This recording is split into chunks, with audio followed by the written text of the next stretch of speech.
To be honest with you, it's an unreal feeling, because we've had so many ladies that have gone to represent Zimbabwe internationally, and it's a lot also when you represent Zimbabwe on the global platform. So I remember when I was in Japan, my hope and my dream was to just place at least in the top 20, but God had other plans. But I'm also so happy that I'm back home in Zimbabwe celebrating this win with the whole nation. I think it was top 2. It started off by calling the top 20, and then we were cut down to top 10, and then cut down to top 5. So initially in my mind, I was like, oh, I'm in top 5. Maybe I'll be 4th runner-up or 3rd runner-up, but God still had a different plan, and it ended up being Zimbabwe and Colombia holding hands at the end. So that was really a defining moment for me. I was just like, wow, we did this. Honestly, I think it's just grace and prayer. I was not the most beautiful or the most intelligent girl there. I was not the most talented either, but it's just grace. I remember before the competition, actually, and this is something I never got to share, before the competition, I actually prayed and fasted for 21 days. And during those 21 days, I just focused on God, focused on myself, focused on my mentality, and I just prayed and asked God that, I'm going on this global platform. Please, I just declared Esther, favor like Esther throughout the whole 21 days. So honestly, it's not by might, by power, but just grace. It taught me to be more confident in who I am, because one of the things that I said to myself was to embrace who I am, embracing my culture. So that meant that even going internationally with my natural hair, which is my fro, and that's something that we tend to shy away from, because growing up we're not taught how to take care of our natural hair. So just being there and just demanding and commanding space and say, hey, I am a strong, powerful Black African Zimbabwean woman, and I'm there with my natural hair, and this is the best version of me. I mean, it took a lot, like natural hair requires extra confidence, but I'm really glad that I took that route and showed people that no, we're beautiful in our curls and our coils. So yeah, that was so defining for me. I would say that know your values firstly, know your why. Why are you doing whatever you're doing? Why are you in the modeling industry? Why are you in the music industry? The moment you understand and know your end goal, it will be so much easier to just propel and win through. So if not now, then when? Never give up. I've been rejected a couple of times. I have lost some crowns. I have lost pageants. I've lost so many competitions. But at the end of the day, my why kept me going, and I am where I am today because I kept pushing towards the mark. So don't give up. For me, I mean, pageants go beyond the glitz and the glam, looking beautiful and all dolled up.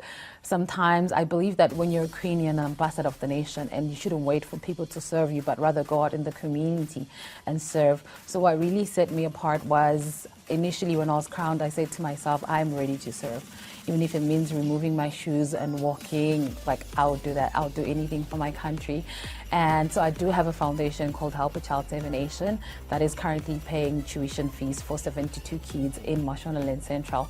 So that's one of the things that I put on the forefront. I said, let me use this modeling platform to actually make sure that I add more kids to the fund. And we're talking about kids that are in the most impoverished areas of our countries where accessibility is even a problem.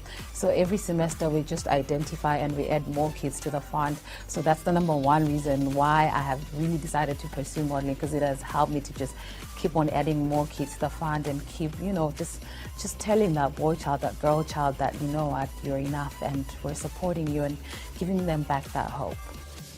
The most challenging part would be showing up every single day. When you're internationally, you have to have a really strong wardrobe.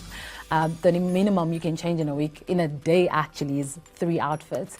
So you're also competing with countries that have really strong funding, countries that flew in their queens on a private jet, countries that flew in their queens in business class or first class, and there you are sitting in economy class, so sometimes finances can be really, really, really tough. I had to travel with 4 suitcases of clothes clothes for a competition that was for 1 month. But then also, I am so grateful that I had a community of designers that were rallying behind me, a community of friends that were really rallying behind me, make sure that my wardrobe was intact. So I would say that was the most challenging. But despite all that, I just stood out there and I said, Lord, I'm just declaring favor like Esther. Like Esther had nothing, but you made her queen, and that's the same favor I'm declaring. So yeah. So we're beautiful the way we are. Let's embrace our melanin skin. Let's embrace our hair. Let's embrace our culture. It is so rich, valuable, and expensive out there. We have such beautiful weather, and let's embrace that. Let's not try to act like other nationalities, other countries, but just be you. I believe that authenticity is the best makeup that one can wear.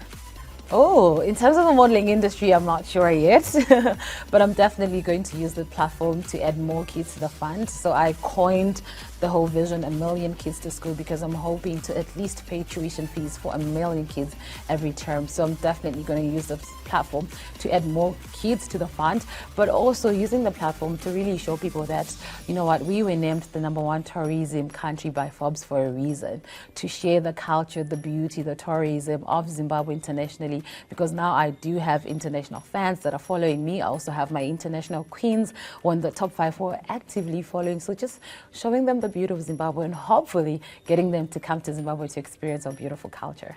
I would say empowering, and that is one word. It was truly a platform that just empowered me, that made me realize that I am beautiful as I am. I don't need anything else to stand out, but just showing up as the authentic Yollanda that I am is more than enough. Oh, top 5. Currently on my list, I have Honayo by Joyful Praise. That song has been speaking to my soul. I also have Bella Ciao by Christian Movement. It's a new Christian rap group. And I also have a very long playlist, but now that you've asked me, Christmas songs, It's Time by Mariah.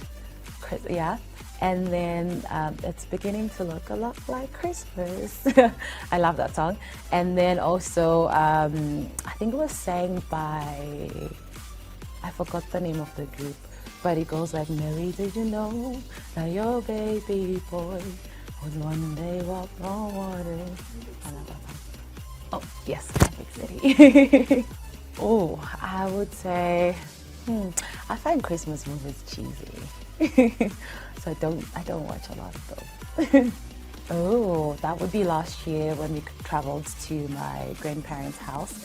Or 25 of us just took off and went to Chinoy, and we had the best time ever. And then I would also say in 2022 when we went on a family trip to Dubai. And then the other one would be in 2019 when we really wanted to go out and enjoy, but my dad was like, no, you're staying at home during Christmas. That was like the best Christmas. I enjoyed time with my family, but also we did want to go out and have fun. Kumusha with my gogo and my sekuru. They are the absolute best and I miss them so much, and I can't wait to spend this Christmas with them. 2019, West/Best.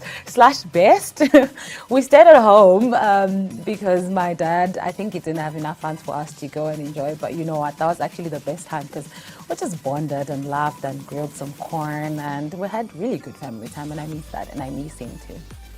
Oh, good. A pair of heels because I'm a heel girly.